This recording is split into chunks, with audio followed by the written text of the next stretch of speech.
first panel of the day will be the future of sport, in which we've got David Garrido, a Sky Sports presenter, moderating 5 amazing athletes and people in this space. Please join me and give them a massive round of applause and welcome them onto the stage. Oh. All the boats are the same. Come on, guys. Oi, sorry. Morgan, Grassi, stop chatting. Chatting about sailing. Yeah. Elite athletes, one and all. Obviously, we have a number of athletes on this panel, and ex-athletes. I mean, Sean, a very accomplished cricketer in his day as well. Not very often mentioned, Sean, for some strange reason. I'm going to have to move you. I'm so sorry. I know you were chatting, but you can resume that later. Hi, everyone. Rest day at COP28. What is that? What is that? Everyone's in rest. Yeah, well, it's true, but we're all here. We're all here anyway, right? So that's great. Yeah, and thank you for that intro, by the way, Teresa. And I think that we do really want this to be inspiring, compelling, uplifting. That's the whole role of sport, I think, in what we do anyway. We are at half-time in between 2015, when the Paris Accord was made, and 2030, which is the year that obviously a lot of people look to in terms of progress towards net zero. Okay, unfortunately, I'm going to start on this note and then go positive from here on in. We're not doing well enough in sport. We are lagging behind. We are off the pace in terms of trying to deal with the consequences of climate change and how we create our own footprint. We've seen this and how sport is vulnerable to it in a number of different ways. Next year is Olympic year. And in the last Olympics in Tokyo, the walking events, the marathon, was moved from Tokyo to Sapporo, 500 miles away, because of the heat. The Australian Open, bushfire smoke, billowing over into Melbourne Park, stopped play, athletes retired from matches. The decision to announce the Winter Olympics was meant to be late last year. It got postponed, the announcement of the venue, because of climate change, partly. Because they weren't sure in 2030 where would be the most suitable place to host it. Golf courses in Scotland washed away because of coastal erosion caused by rising sea levels, acidity, and temperature. Professional football, grassroots football, suffering from flooding pitches, and et cetera, et cetera. So sport is really vulnerable to the climate crisis. So that's that kind of pinch point. You go, okay, right, we know that everything is affected. Sport, by extension, is affected. And sport does contribute to its own carbon footprint. They estimate that sport, globally, its carbon footprint is more or less the same as a country like Spain or Poland, just to give you an idea. But, and this is the change up, does it have to be this way? Instead, can't sport lead? Can't it inspire to show you what a low-carbon lifestyle looks like? How can sport work better with its partners? What can we reasonably hope for in years to come? What challenges do we need to get over to get there? What future do we want? Led by some impressive athletes and amazing activators in this space. So we have the Formula E driver, Season 3 world champion, founder of Zero Summit, Lucas de Grassi, founder and CEO of 1.5 Degrees Sport, working with the Dubai Desert Vipers here in Dubai, Sean Morris. We have the adventurer, eco-entrepreneur, global chair of the Climate Library, Omar Samra, director of impact at Liverpool FC, Rishi Jain, and the chief purpose officer at CLGP, Fiona Morgan. Please give my panel a big round of applause. Right. Hashtag positive vibes only. Here we go. Can I just ask you, before we look into the future, each of you give me something in the present that you are most proud of in terms of either what you or the organizations that you work with do in sustainability, in climate action. Just to kind of give us that positive tone to start off with. Lucas, you've got so many options here. What are you going to pick? Good morning, everyone. Thanks for the invitation being here.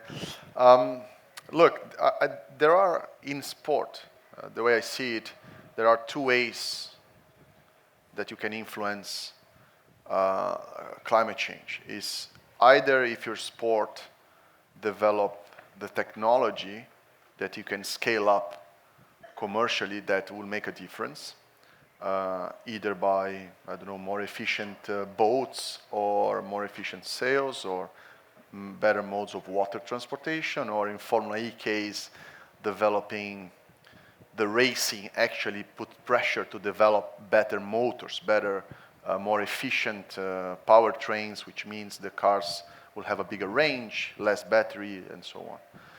Or, which is the second part, is the communication side. Sports is hugely, has a huge platform in terms of how to communicate the right knowledge and the right actions for people to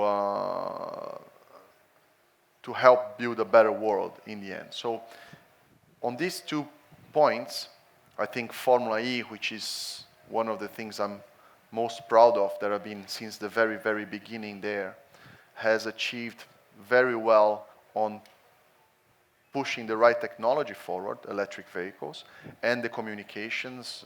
We reached, this year was the record, we reached 330 million people worldwide, showcasing that electric vehicles can be sexy and can be interesting, which was not the case 10 years ago.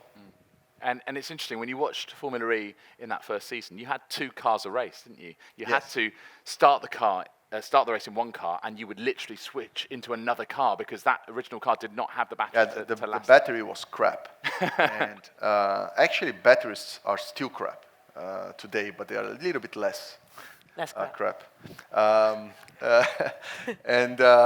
on, talk straight, Lucas. Don't sit on the fence here. Come on. The problem with electric vehicles are batteries. Otherwise, everything would be electric, from planes to, apart from rockets, but planes and boats and everything. But the battery, where you store energy, which is where is the big discussion. You store in hydrogen, you store in battery, you store in fuel. How do you store it? But anyway, the point is that we had 2 batteries. So in the pit stop, the driver needed to jump out of one car and into another car. But single-seaters racing cars, Formula cars, like Formula 1 cars, who people doesn't know Formula E, they're not made for drivers to jump out, and especially to jump in. They didn't build an ejector seat into a Formula E car. So we had to come up with clever techniques. I'll give you a simple example. We cannot get out of the car without removing the steering wheel. But actually putting back the steering wheel into the car requires to reset all the electronic systems. So it takes time for you to do a pit stop if you have to take the steering wheel out.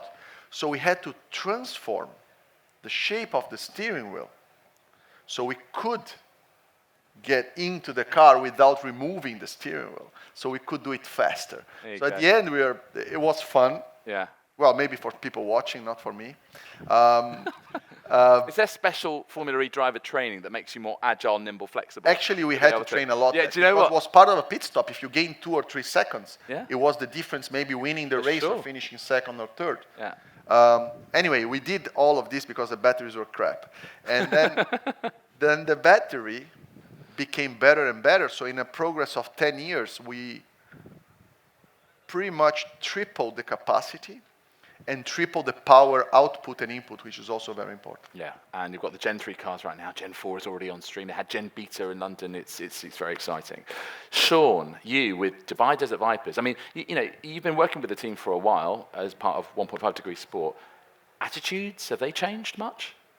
Yeah, I think that's probably the thing we're most proud of. I mean, we took a commercial vision into a traditional sports team, and I think we've impacted that organisation at every single level. So last year we had inside the dressing room, the culture was built around a sustainability award. So the players were awarding each other for their behaviour, and that was very much part of knitting the team together.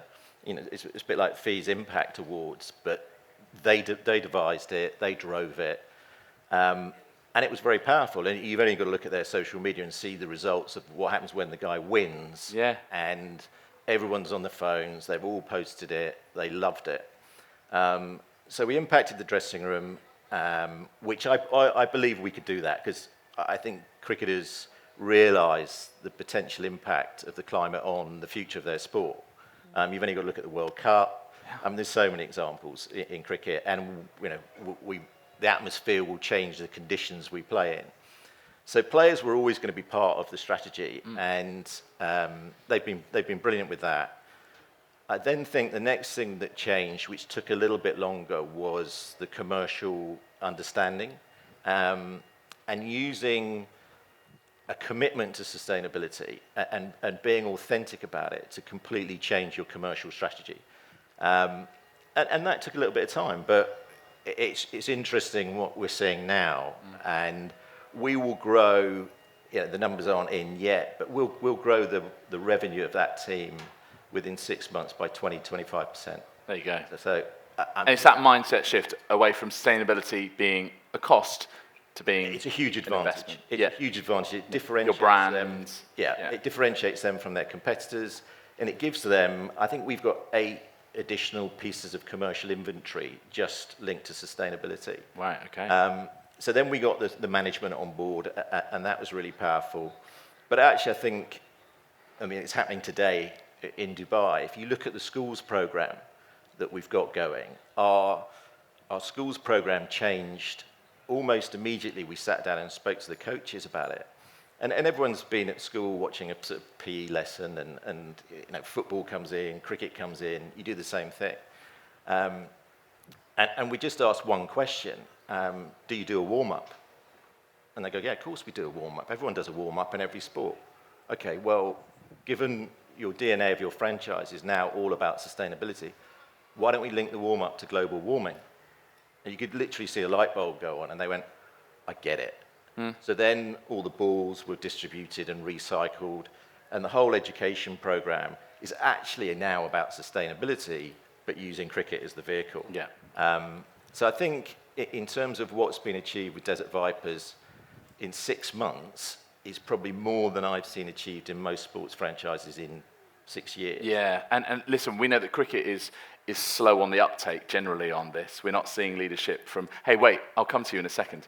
I'm talking about from the big bodies, right? We're talking about the ICC, who are based here. We're talking about, the ECB have only just released a sustainability strategy. And I think there's a feeling of, we've got to get our house in order. We've got to get our house in order, and then we can talk about it. Yeah, I'm going to challenge that notion today, by the way. Good. Anyone who wants to We're with you. bench me on that. But also, just, we chat a lot to Sean about Dubai Desert Vipers, and I think there's some really exciting stuff coming over the next few months, so we'll be keeping our eyes on you. Omar, what about you from an adventure sports perspective? What are you most proud of? What do you want to highlight? Well, I think as adventure sports athletes, I think a lot of the times we are right at the front of seeing the impact that's happening. I speak for myself. I'm a climber and a polar explorer. I've been doing this for about 20, 25 years. And, I've seen from the beginning of my journey until now, I've actually seen with my own eyes glaciers receding quite a lot. And then when you talk to local communities in those areas, they'll tell you that, from 20 years before that, 50 years, it was completely different. And then it's not then just something that's affecting your sport, because your actual sport could just become obsolete if you just don't have enough places to go and practice it. But the local communities are getting decimated, because whether it's agriculture, whether it's their food supply and all that kind of stuff. So the thing that I'm proud about, and it's kind of also, I fell into this fortuitously, because in my former background I used to play squash. Egyptians are quite good at squash. I wasn't as good as those guys. Little fact I didn't know. I wouldn't. Egyptians are good at squash, there we are. I had to move out of squash because I couldn't be a local champion, because if you are a local champion, you are a world champion. So I had to convert. So when I grew a little bit taller, I got into basketball, and I played professional basketball. But then when you play a team sport, by definition, you're part of a club. And then and this is something that maybe we can discuss, but then what is the freedom of you to make your own decisions versus, there's also a club direction and so on. So moving into extreme sports, which is, something I did in my mid-20s, kind of full-time focusing on that, gave me a sense of sort of freedom. So it's challenging because you don't have the backing of the club or that sort of that support, but it gives you the freedom to do whatever you want to do. So you can make your own decisions, you can ally yourself with whichever brands you want. And the thing that I'm most proud of is that when I was doing, for example, the initiative of climbing the 7 summits, which is climbing the highest mountain in every continent, we made it a point that every single expedition would have 2 prongs. The first one, which is the one that's usually common, and sometimes it can be sometimes. There's sometimes an elements of greenwashing that we've seen in expeditions like this, where you climb the summit, you hold the banner, and you raise the awareness. But then it has to be coupled with an actual project, grassroots on the ground, identifying impact. the tangible impact, the gaps that need to be figured out, and then going on Yeah. that, and then following up months and years later to understand and continue to communicate it and report it as well. Okay. Yeah. I mean, as you say, you're right, very much at the not even just the cutting edge or the bleeding edge of this. You're right at the precipice of it. And we know about the peril of ice sports, snow sports, adventure sports, etc. Thank you for sharing that. Omar, Liverpool, the Red Way. Come on, you Reds. What are you most proud of? I didn't know that Egyptians... Any Liverpool fans in? Yeah. One. Woo. Here we go. Yeah. I didn't know the thing about Egyptians in squash, because obviously I was going to be like Egyptians in football. Well, of course. Yeah, well, obviously. So for us... For as long as you can keep him. That's another discussion. Isn't it Egyptian in sport? Egyptian. In football, though? Is there an Egyptian in football?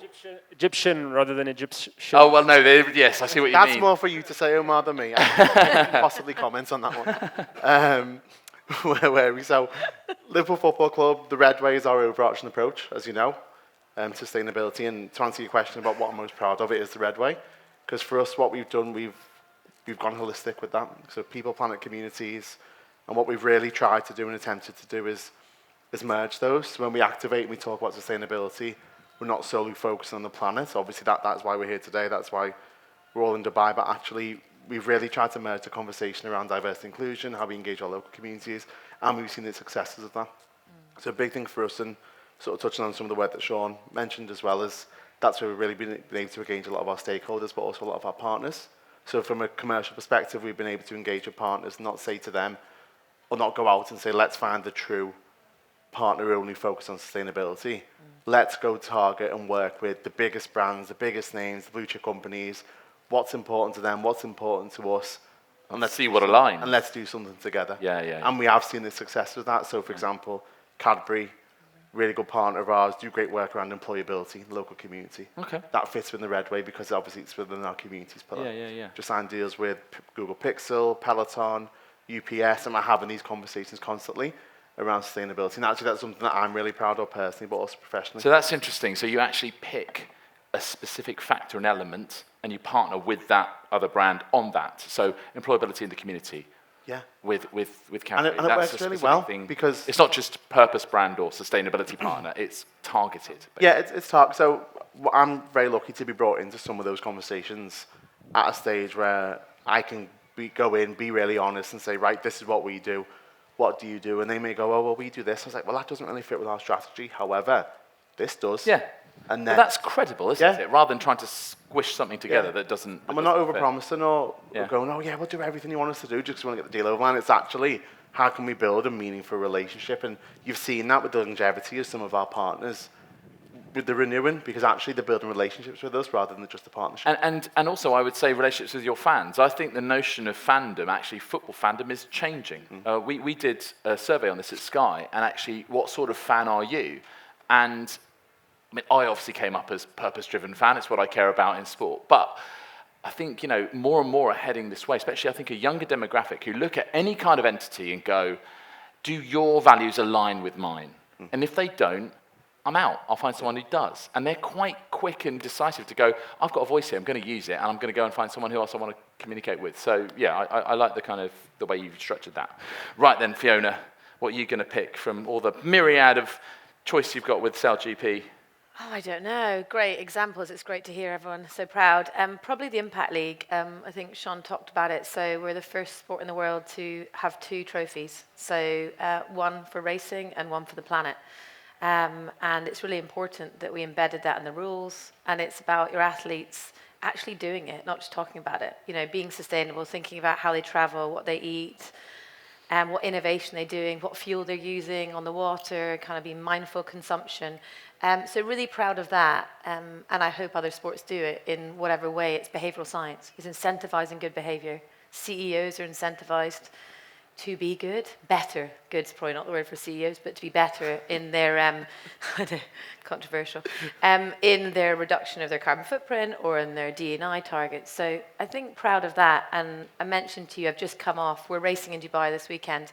I've just come off the tech site, and it doesn't seem big, but today's the first ever day we've had an all-female athlete training session. It is big. I'm sorry, don't play it down. I was literally tears in my eyes. I mean, massive. That's like getting an F1 massive. getting women in an F1 car. It's been 15 years of bad culture. You talk about cricket not being inclusive. Sailing is pretty bad. But do you know what? I remember this when we we used to work together at Sky, but I don't think we really knew each other at the time. But we've worked together more since, I've come into sustainability and climate action and purpose, and obviously with what you're doing in CLGP. And I remember this first conversation we had when we met up in Plymouth and we talked about Champions for Change and things that we work on together. And then you were saying, I want to do something with women on the boat. Yeah. And you started talking about the Women's Pathway Women's Programme. Pathway. Now, then we were talking about, right, well, when's it going to come in? And you're like, now. I'm like, what, mid-season now? It's like, yeah. Next race that I was at, Cadiz, it came in. It's like, we're going to just do this. We're just going to go. You got to do it. You got to. And I think, again, it talks to my point of, sometimes there's a lot of kind of like, oh, I don't know, we need to do this, but just get out there and do it. You've got to take that step. And I think I'm just in such admiration of what you've done with gender equity and also all sorts of purpose-driven. You have to be brave, like you said. I think the thing is, and we're a new sport, so we're obviously set up, we're only season 4, and we don't have the history of football or the audience. And so I suppose we just go for it, right? And it's good for our business. We're just going to be brave. We think there's a risk of inaction instead of, that's what we talk about a lot. The ROI, guys, look where we are in COP. Got to do something, just do it. What's the worst that can happen? Media will write what they want and be critical. And I suppose back to your point, I do think media have got a role in sport to stop looking for the bad stories. I mean, I get it all the time. They're desperate for us to do something wrong. It's like, why do we talk about all the good stuff? How does that help? I mean, I just don't get it. It doesn't help. I just don't get it. Like, you're trying to undermine someone's amazing work.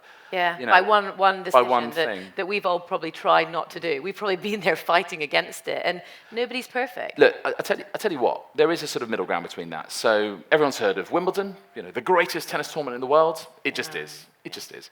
And so Wimbledon do some amazing work in sustainability. They really do. They're very driven. Hattie Park and the team there, they're absolutely mega. Tennis has been a bit late. But here's the thing. So despite all that, on Environment Day, which they do at Wimbledon, people highlighted the fact that there were single-use plastic bottles because of their relationship with Evian in press conferences and on court. And they called that out, rightly so, but unfortunately just undermined everything else because that optics of that one thing was more valuable to the audience and people made more headlines out of it than everything else that they do. Now, to Wimbledon's credit, they accepted that. Yep.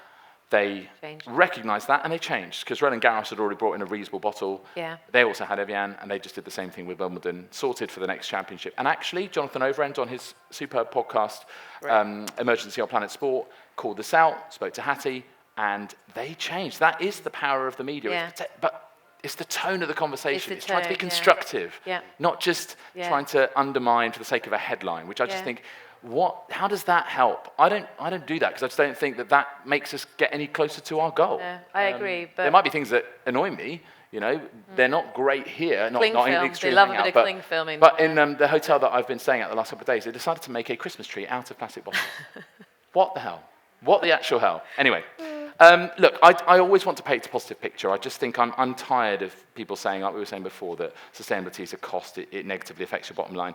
So this idea of doing good and doing well at the same time, Fee, can you unpack that a little bit from a CLGP perspective? Why, good for the planet, good, sport for good is good for business, and how you sort of approach that? Yeah, I think that whole kind of reframing it as a cost center and a sacrifice into a value add.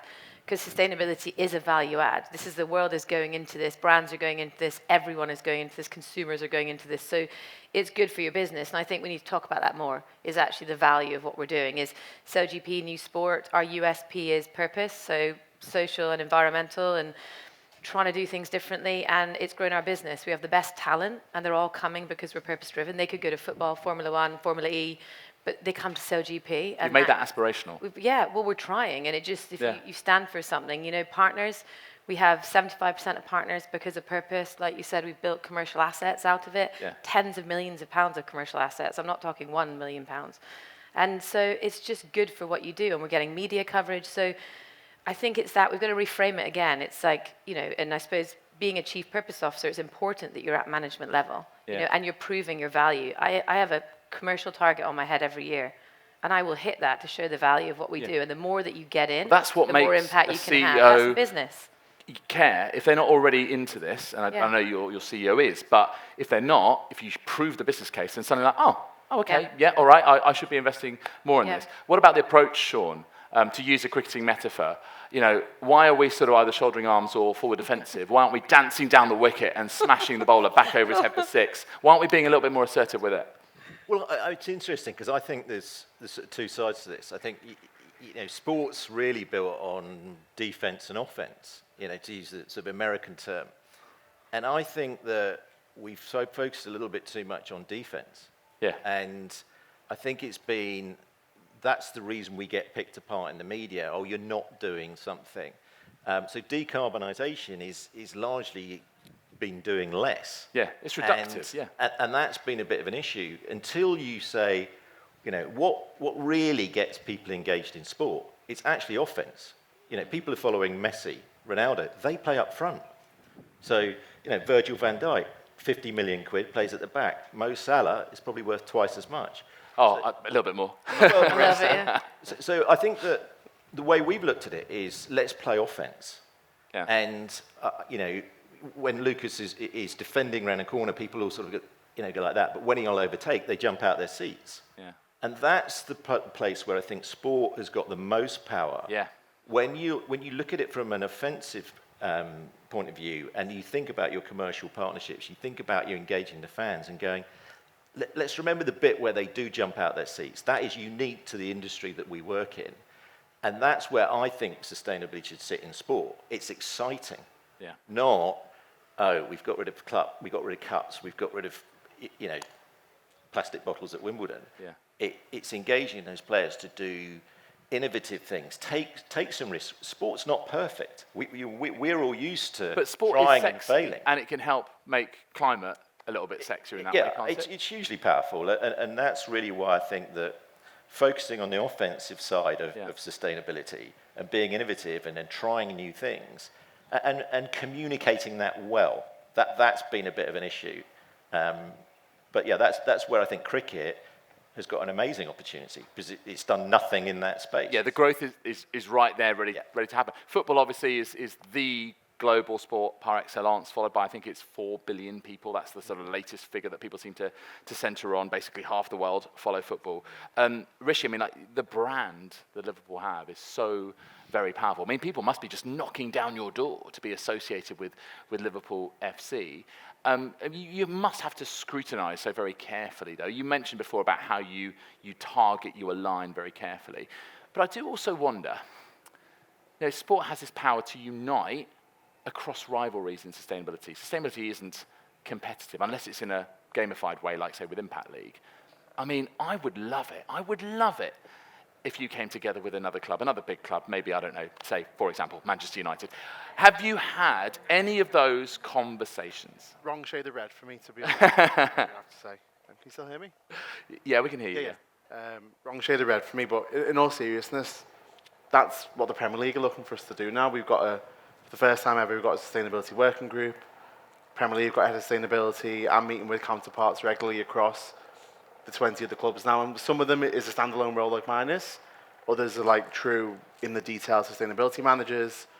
One club, I think, it's shared within their IT team. And you know what? It's fine because someone's got that responsibility with the first time. So the lead is different, but there is a lead, and you're all hooking up on Zoom or whatever. Yeah, we're all hooking up. We're all starting to share best practice. And really important, we're all starting to share our challenges because that's the best thing. Like, we're all trying to achieve the same thing off the pitch around sustainability.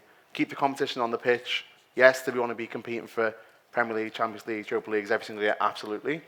And that's where the competitions will be and continue to be. But actually for us, if we can team up with the leagues, the other teams, and actually work collaboratively to address some of these bigger issues, as you and I have talked about, then maybe that's where we can make a massive difference. Do you think you could come together to say, I don't know, talk to the transport sector and say, we as the Premier League, or as football, have this collective voice, and when a football match is on a Monday night or a Friday night, tend to be live on Sky. That's when we move games to. And if you've got Arsenal against Newcastle, for example, Arsenal fans, or let's say Newcastle fans coming back up to Newcastle are struggling to get home by train. Yeah. And you can talk directly to the transport sector and say, we need you to help us with this. Yeah. Can football do that? It's football. You just said it's the biggest sport in the world. If football can't, then who can? Let's be honest. If football can't come together and have those conversations in the right way and apply the pressures, then it's probably not going to happen, if I'm being really honest. You mentioned like this chat behind the scenes, essentially, with like the things you're doing, the impacts you're trying to make, or the impact you're trying to reduce, I suppose, environmentally. What about front of house. The BBC and Sky did this campaign together called Hate Won't Win. It was an against online hate campaign with the top talent of both broadcasters involved. And it was massive and it was amazing. And it took ages for both broadcasters to sort of agree what that looked like, which absolutely pained me. But we got there. What about front of house? Yeah. Could you do something with Manchester United as a campaign together?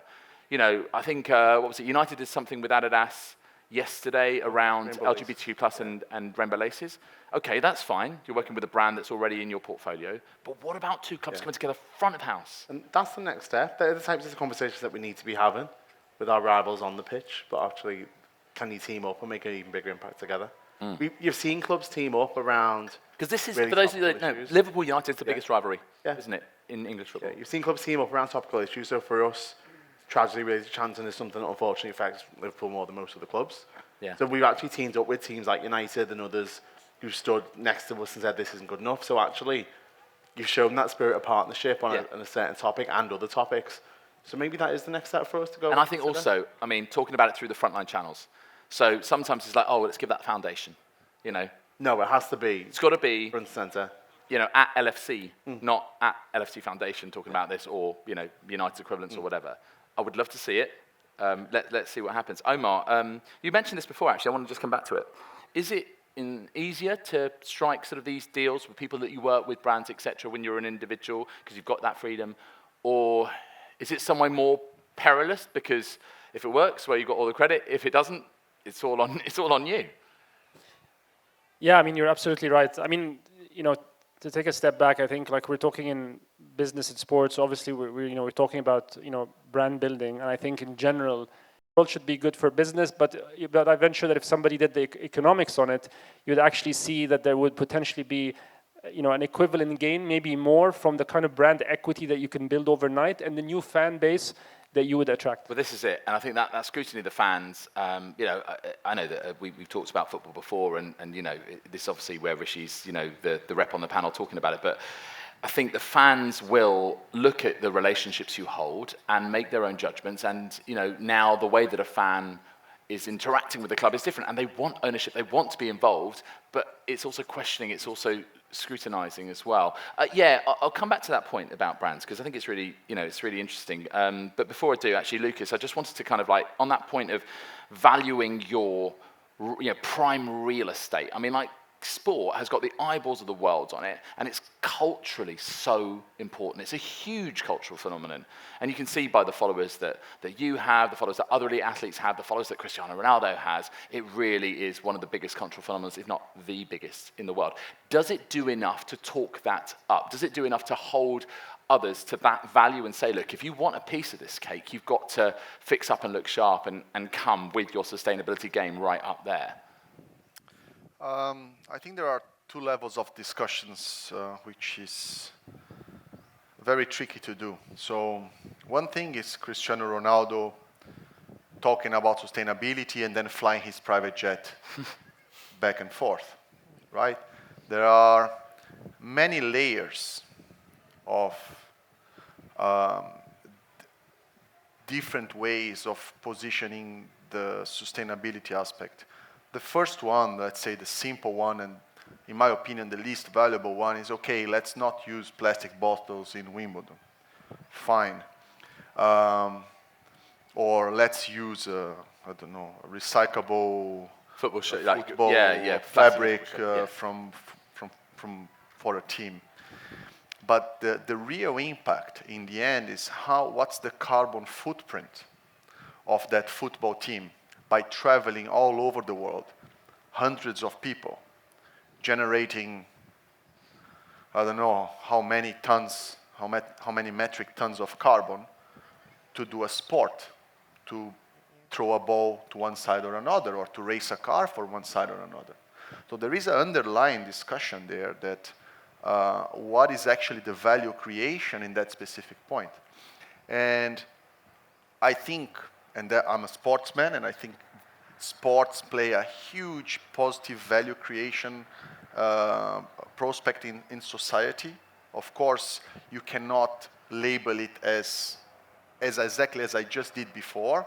flying the whole world to throw a ball from one side to another, because it inspires people, it makes a community come together, it creates a positive lifestyle, and that's why I think the communication is very strong. And then you're completely right. So the key point here is that where and how to communicate in the right way, that the total net sustainability message on the first layer of conversation is actually positive, and then trying to do the best they can for themselves to become, let's say, more sustainable. For example, offsetting their carbon emissions from flying, or not using plastic bottles, anything like this. I mean, the major funding right now in sport is coming from related to the fossil fuel industry, right? I mean, that's undeniable. We have also lots of betting partners, particularly in football. These are not great industries. How do we deal with this one, guys? Rishi, if a supposedly like carbon-heavy brand comes to Liverpool, how do you manage that? How do you assess it? How do you assess the business case and the sustainability case? What approach do you take? It can't be easy. And it's just that it's never easy. Like, thankfully, I'm not a sole part of the commercial team, so I don't have to make those final decisions. But what's great is when we have had those discussions in the past, it's a really considered discussion to be like, okay, this brand has come to us, so we've had this conversation. Is it the right opportunity for Liverpool Football Club? Like, you have to remember, like, this is your links into football, but like, Liverpool Football Club is a club that's built on values. Like, our fans probably expect more of LFC than probably any other club. And with that is a huge responsibility, but also it's an incredible opportunity to do the right thing. Yeah, that's the way to reframe it. And that's it. And it's really important. Yes, it's the pressure, but it's one that you'd actually welcome. And it shows that if fans think that of us and our stakeholders think that of us, it's because we're doing something right. B call on the front of Liverpool's shirt. You know what? If it was good with it? Not my call, I'll let you ask that question. I'll give the email address there. We discussed this in a previous event in London, didn't we? And what the positive flip side of that could well be. Make a good point though. Like, these conversations, you're always going to have them, but if you are going to take that step forward with a brand such as that, it's okay. What can you do to reframe that conversation if that's what you're going to do? Yeah. Or actually you're going to go, you know what? So no matter how much reframing or repositioning you do, it's actually not quite the right fit. Yeah. With a football club. Yeah, sometimes it just won't be. It just won't be. You don't want to overwork that conversation. It's just, okay. If you're trying to manipulate something that much and push it and squeeze it into something else, then sometimes you do just take the step back and go, is this right for us? Is this right for them? And a lot of the time you end up on mutual ground where you go, actually, maybe we are trying to make this work a little bit too much. Can I just interject here? Sure. Often the companies out there that are the biggest pollutants are a lot of the times the one that has the most money, right? Yeah. So ultimately the conversation, as difficult as it is financially to do, has to be not like looking at it and saying, how can we make this work? Or let's focus on what angle, how can we spin it, is to at some point, whether it's in football or any other sport, some club is going to take that opportunity and say, we're just going to say no outright, and we're going to do something else, and we're going to make that the next big thing. And I think there's a massive opportunity there. And is there no one being brave enough then? No one's been bold enough yet to take that step and lead? I think so. Yeah. We've done that. You just don't tell. You don't tell the world, you don't though. go and say we've said no to that brand. I mean, like, imagine. I mean, we've made some pretty big decisions about other things. Exactly the same. Why not? It's because you don't need to. Like, this is our job, and then enact. Yeah. It's hard though, isn't it? Because it's very hard to come out and say that. By the way, we said no to. It's like the whole sour grapes type of thing, isn't it? Not a good comm strategy. But the thing is that it's a really tricky area, isn't it?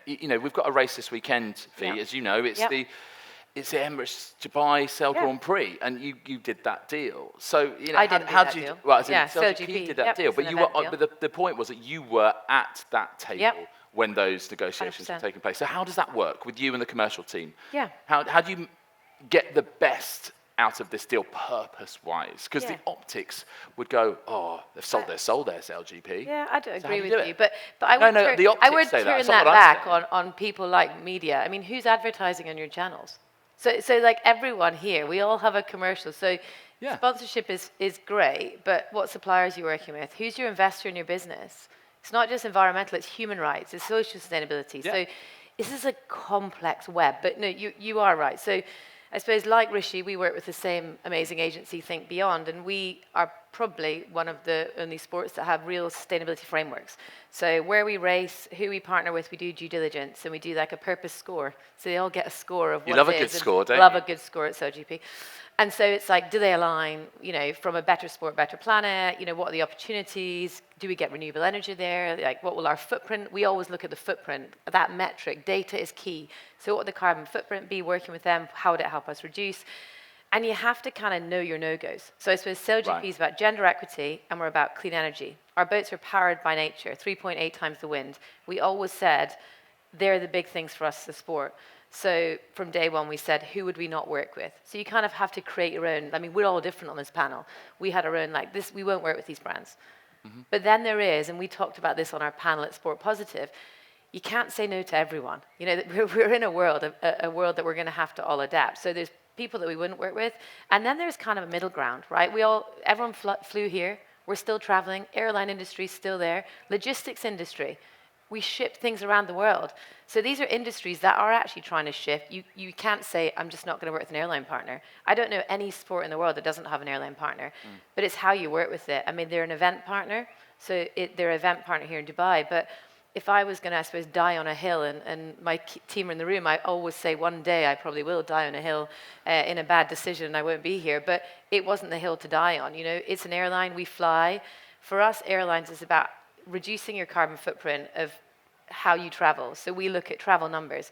Who do we not fly? We were the first sport in the world to do remote broadcast operations. We do remote umpiring. We don't fly hundreds of people in. We reduce that. That's starting. Sustainable aviation fuel. So kind of trying to resolve the issue, not fight against all of the industries, because airline shipping, we've got to kind of work with them. Yeah. So it's not easy, but I think it's having a informed decision with data is what you have to do, and also, be honest about it. But valuing your own proposition. LGP, as you rightly say, attracts attention because of its purpose, stance, and therefore valuing that enough to say, right, can we inform this partnership with Emirates and help them up their game? Yeah, and like you said, be in the conversation, like travel. We as sport, my biggest opportunity, I would say, is we all need to get together and lobby the travel industry and say, we need to go quicker. How can sport, we're a global sport, most of us, how do we work with, that's the biggest industry. Our Scope 3 emissions are coming from that. Let's all get together and kind of be part of that big coalition with, your airlines. I think, again, that power of being involved in that conversation is important. Yeah, and again, the tone, the approach here, right? Don't see this quandary of taking petrodollars or not, but maybe that more assertive, not Jeffrey Boycott, let's be Joss Butler approach, right? Yeah, I think it's essentially sustainability is now becoming part of your risk management. Yeah, definitely. That's what it is. You're looking at it going, right, I need to de-risk my brand and my business, and therefore I will behave a certain way. That's not that different to what top brands have been doing for some time. Yeah. But as Fee says, I think what's interesting is how sport can drive impact. So if we can impact the aviation industry, I know that the Desert Viper's carbon footprint, 70% of that is flights. We're incentivizing players to fly differently. We're paying them to fly differently. Staff are flying differently. So, the data will say this is what our carbon footprint is. And we can actually now package that as part of our commercial rights, de-risk our business, and say, look, if a petro business comes in, right, let's have a look at it. Is it going to risk our reputation? The Shell British Cycling was the classic example of it backfiring, when actually, probably somewhere in there, I don't know what Shell's investment is becoming an energy company as opposed to a fossil fuel company. Is there space in supporting their part of that cleaner energy drive? I don't know. But Lucas probably does. It's how you impact the wider sports environment, and I think there's power in collective action there. Have you got any thoughts on what you've just heard there? Yeah, actually, it's a very interesting conversation because there is a lot of hypocrisy on exactly what is the perception and what is what will make a difference. For example, the conversation is very complex and can go very deep. Yeah. Let's say I would not support the British football team because the British started the Industrial Revolution and therefore it polluted the planet. I mean, you can go at any level of discussion that you want about carbon intensity, right? Yeah. I mean, that for me is a completely different discussion. So sports, you'll not affect the aviation industry as much as you want to affect. You're not going to affect the aviation industry because it's a technology, it's an innovation and technology problem that will be solved by either sustainable aviation fuel or But it's hydrogen fuel. investment. So if we lobby to get more investment, it would. It's about all it's about is investment to scale it up, isn't it? So like trying to say this is more or less because there is no technology to fly electric, for example, and it won't be for, let's say, the next 20, 30, 40 years. But not long distances, no. But yeah, sustainable aviation fuel, there is a problem of how you produce electricity to make water electrolysis. It's not the point of this panel. The point what I want to make is that, again, a sport serves a great purpose of communicate to the right public the right message. And the difference between perception and actually what is really happening is extremely complex. It is a discussion that is not a clickbait headline saying, we are using the jersey, for example, you're using a sustainable jersey. That has almost a zero impact. It has maybe a perception impact for the sponsors and for the public and maybe for your brand, but not underlying changing anything, like not accepting Shell or oil companies. Even if I am against oil companies because we are making an electric racing series, if we stop oil completely today, billions of people will die of hunger. So it's not you can't just stop it today. Otherwise, it will create much more harm in the short, medium term than actually positive effect. So it is a very complex discussion. There is a regulatory body that needs to be working on it. And I think the function of the sport, again, our function as a communication on this topic is also be very well informed, not to follow the messaging or the perception, but actually the underlying factual thing of what you're trying to change. Yes. I think that's very important. Focus on the impact. on the data. The actual impact, data. Not the on actual the thing you're perception, trying to yes. reduce, just as we start to close, guys, because we're almost at time. We've darted around a lot in this conversation, and I've really enjoyed it. I just sort of want, as we look at the future of sport, what's the one change you would really love to see? And I don't want you to kind of be in any way limited in your imagination here. What's the one thing you would love to see in the next 5-7 years as we approach 2030 that you think would really shift the needle? Come on then, Lucas. All sports being net zero carbon. So basically buying offsets.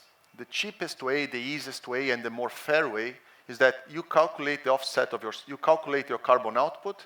You have to buy it in carbon credits. Carbon credits that are audited, they need to be either tier 1. You need the scrutiny there. But that's not the problem of the sport, right? If we all make the sport carbon neutral by buying carbon offsets, the price of the offsets will go up.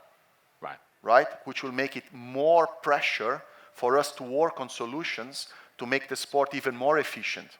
Then, because you need to buy less credit to be more profitable or to be able to invest less money into credits because the credits are going more expensive.